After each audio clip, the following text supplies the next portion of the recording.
Okay, here we go. Okay. Good morning. Good morning. Welcome to the most dangerous show of the week. I'm coming. Yes, it is the VSC. I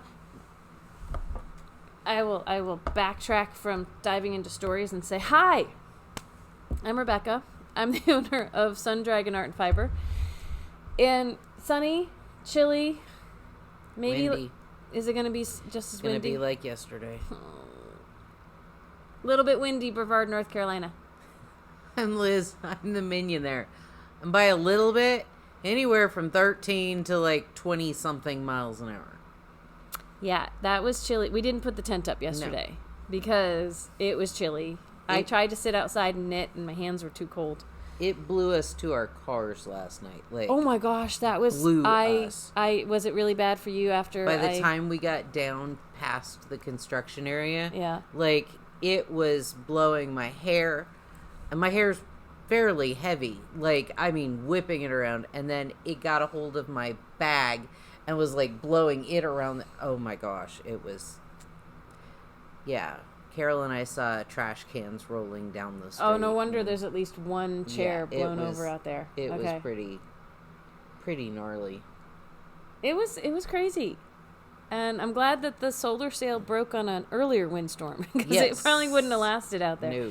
No. So who knows how long we'll be outside today. But, you know, we like to be outside because inside we wear masks when we're not filming. Masks are optional for shoppers. So, you know. Anyway, so we are in high gear for prep for the yarn crawl. I'm even at the spot where I don't even know what I need to do to get ready. I'm kind of like, you know, the fight, flight, or freeze. I'm kind of a bit frozen. I'm trying to figure out what do I need to do. So we're keeping it a little bit low key today. We are switching off of the cocoa knits, but the VSC is always virtual shopping channel. Whatever we talk about today specifically will work with the code product of the week with spaces between the words to save you 15% online or here at the shop. Just remind us at checkout. And Liz decided, because I am frozen. I am immobilized to do Mushishi, which is this lovely yarn from Plymouth.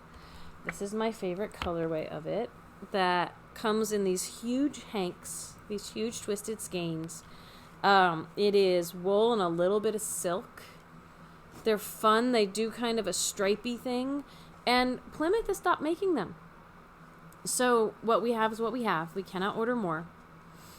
I want to say, like, I think I had 4 set aside for a sweater, but it was a big sweater.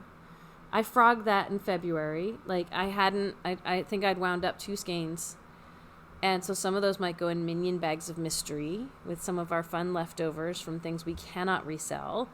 I was using this Harvest colorway, but I decided since the yarn is no longer available, I wouldn't continue with my sweater, and the 2 I had in reserve for myself, I would put back on the shelf. You know, I don't know if I needed all 4 because there's like just shy of 500 yards. Liz will do stats in a second, but there's just shy of 500 yards on one of these.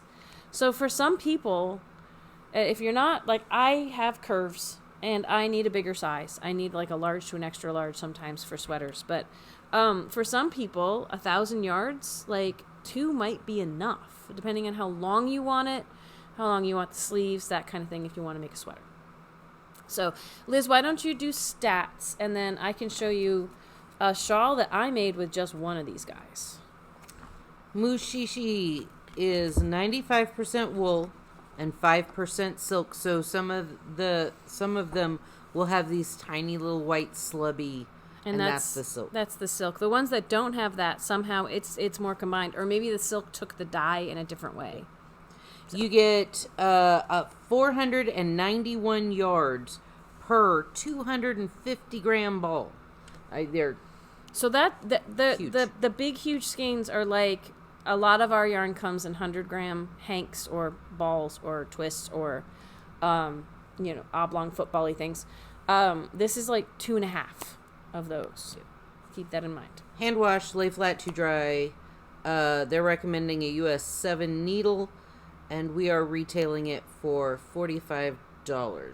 So they're kind of a light worsted. They are a single ply. What I mean by that, like there's stuff going on in here, but you don't see two plies twisted together.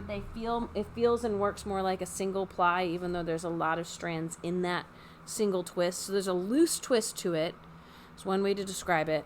To have it on a 7 is a light DK. It's almost kind of a light worsted. Man, my brain. My words get ahead of my brain sometimes. It's a light worsted. It's almost like a DK. Were you doing math? I was doing math to see how much, like, 100-gram ball would cost. Yeah. And it's about $18. Okay, so if you got 2.5 balls of one of our other yarns, it would probably be over this price, like, for a lot of them. Like, we have a few yarns that are less than $18 for 100 grams. But it's a big sticker price, but it's a lot of yarn. If you break that down per 100 grams, like we usually sell it, it's a really decent price. Yeah. I was going to do the math, but that's my calculator that's filming right now. Yeah. I was going to see the 491 yards, what the yardage is per 100 grams, because that's how my brain calculates things better. It's about 196 yards for 100 grams, which is actually less yardage than usually a regular worsted gets. So even though the needle and what the thickness looks like implies that it's like a light worsted means it's a thin worsted.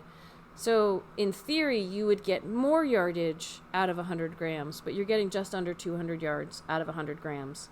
But it can fluff up. It's the fiber content, and it means there's not more yardage there, even though it looks thinner. But it fluffs. Single plies sometimes just behave differently than ones that have lots of plies in them, that are all twisted around and up with each other. Anyway. That's where my knowledge of this ends. If you like felting, it will felt beautifully. Have you felted with this? I have not felted with this, but it's the same kind of construction as Noro. Yeah, that's true. And I don't know if the silk would interfere with how it felt. Okay. No, and it's felted in my dreads. I've done some chain dreads that felted down too. Which should be noted, like when Liz said, hand wash, lay flat to dry. This is not superwash wool. And superwash wool, some superwash wool survives, as the name implies, being in the washing machine. Some really doesn't. Superwash wool is when they strip off all the things that either, for some people, make it feel itchy. The barbs the little scales that will end up felting. And so since they aren't stripped off, it's wonderful for felting, which is great. Most of the colorways we have are going to either do subtle to more extreme stripy looks, but it's going to be very irregular. So this is our current example in the shop. This one skein of yarn got me it's a smaller size shawl, but it's still a shawl. This is one skein of yarn for Dee O'Keefe's Quaking Aspen, which has garter mostly at the top. It starts in the middle, like a classic triangle shawl starts in the middle, and it increases on the center spine and the edges.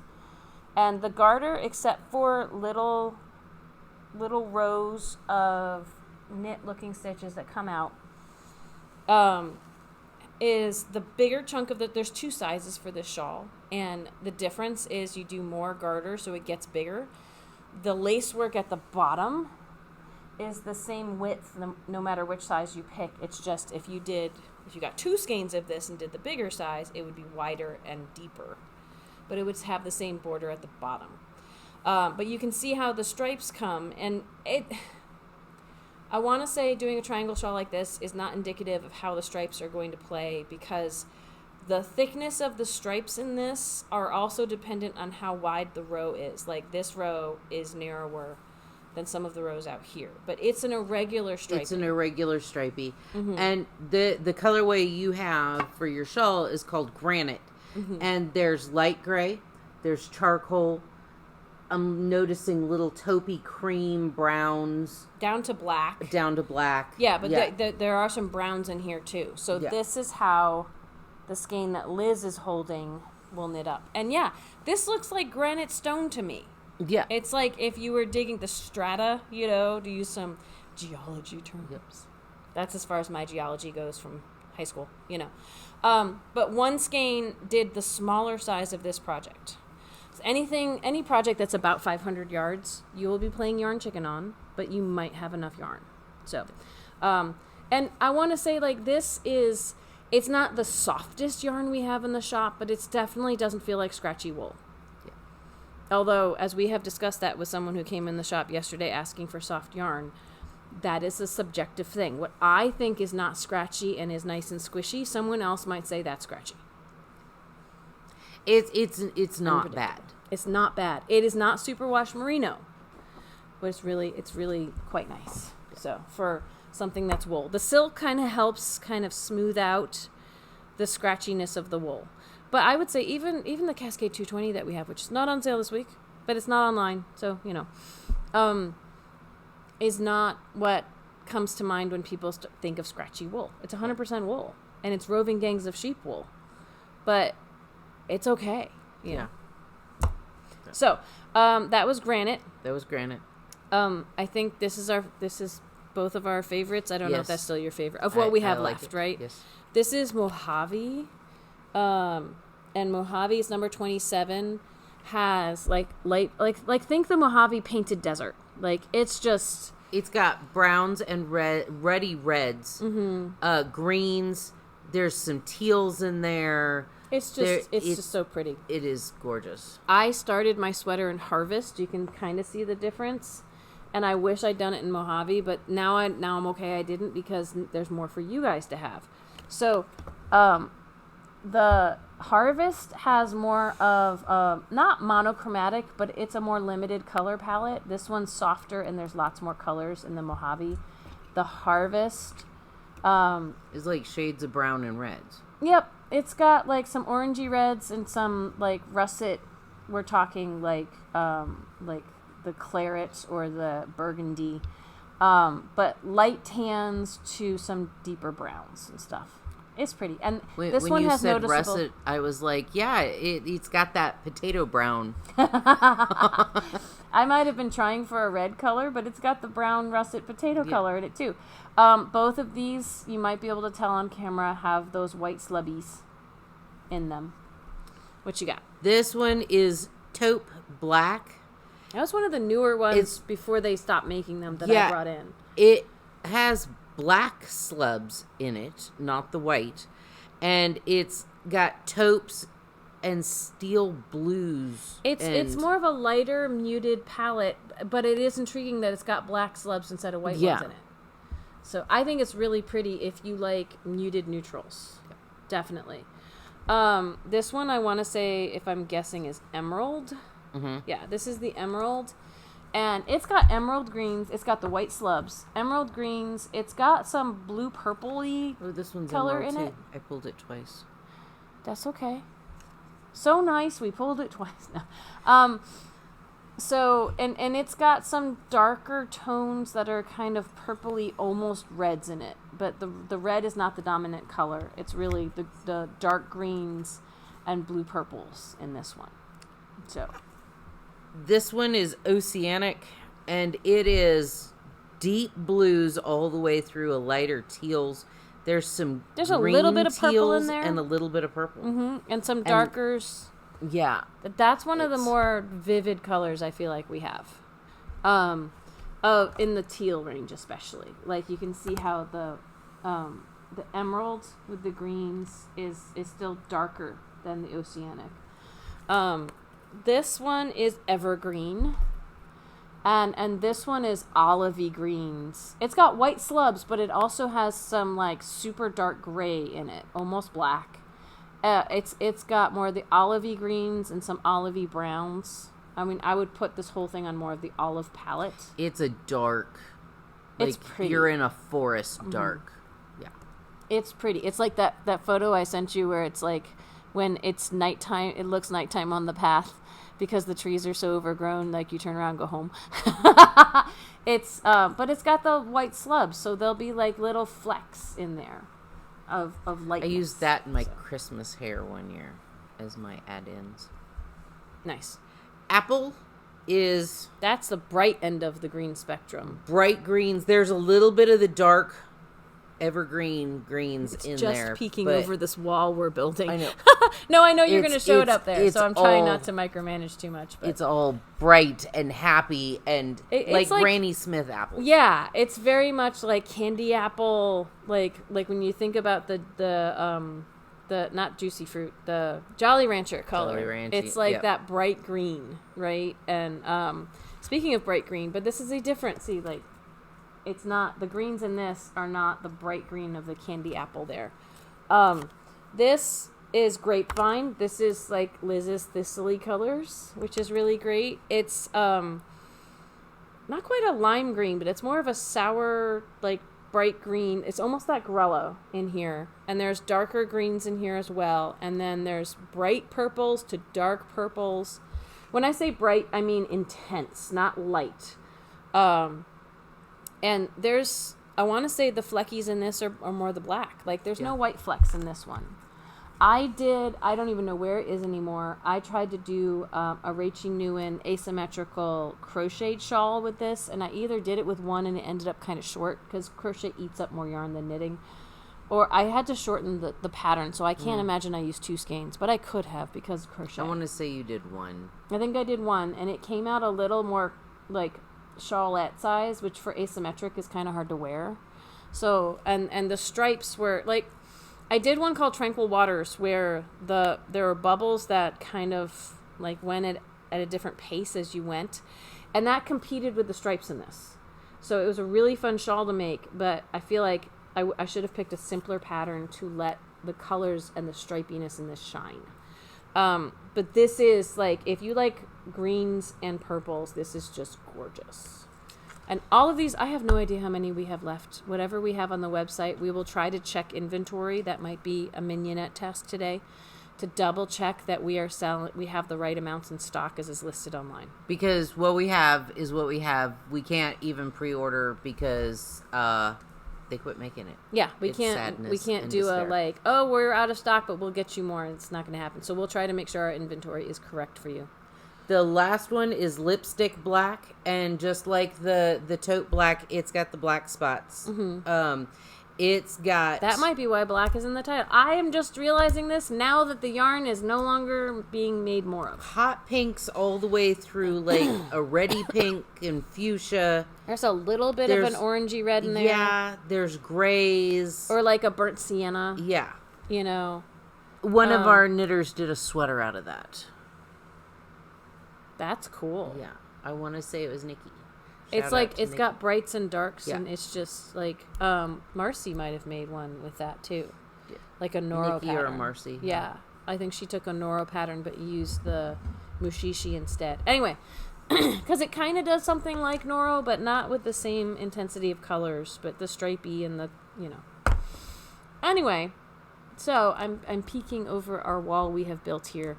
They're really pretty. We'd love for you to get them while they are still around. Buy enough for your whole project because we cannot get you more. And 15% off with the code product of the week. Spaces between words. Through May 8th. No, May 9th. The first day of the crawl. Honestly, I don't know if we're going to do a VSC next week because we might be too busy. If that's the case, this sale will probably continue on, and we may have some other kind of sale when the crawl is over, but I cannot promise leftovers from the crawl will make it online during that time, because if anything new, I might be trying to catch up on my exhaustion and sleep and get rid of my exhaustion. Dead. So new things going online after the crawl might take a while. So anyway, contact us with questions. We had a lovely sit and stitch last night. We had several new people come, and that was really fun. Our last sit and stitch before the crawl, and we're going to take a break for a couple weeks, is this Friday, which is May, Today's The 3rd. the 5th. Yeah. Adding problems, math. Math. May 5th is going to be our last virtual sit and stitch for a couple weeks. It'll be from 7 to 9 p.m. Eastern Time. Get in the U.S. Get in with a shop phone number. 828-877-3550. Over on Zoom. Tomorrow is Dear Becky and Lizzie. If you have any questions for us, please email. Liz at sundragonartandfiber.com. Cut it down. And so after May 5th, the next virtual sit and stitch is going to be 2 Fridays from that day, whatever that date is. My brain is like, it's like the We're 19th taking or something. 2 Tuesdays and a Friday off. Yep, which means it'll be 2 weeks between sit and stitches is kind of how that works out. And we'll miss you all, and we know you'll miss us, but we gotta try to rest. Even though I'm trying to go on vacation next month, it's just because that's when my family's going on vacation. The June vacation is kind of our September vacation moved up a little bit. We'll try to store up reserves. Yeah. But our break after yarn crawl is because we'll be dead. Mm-hmm. Even though my brother goes, no, it's more of a slightly alive thing than, So, yeah. Princess Bride. Anyway, Yes. All right. So we will see you tomorrow, and we'll figure things out between now and then. And yeah. Anyway, have a good day. Bye. Bye.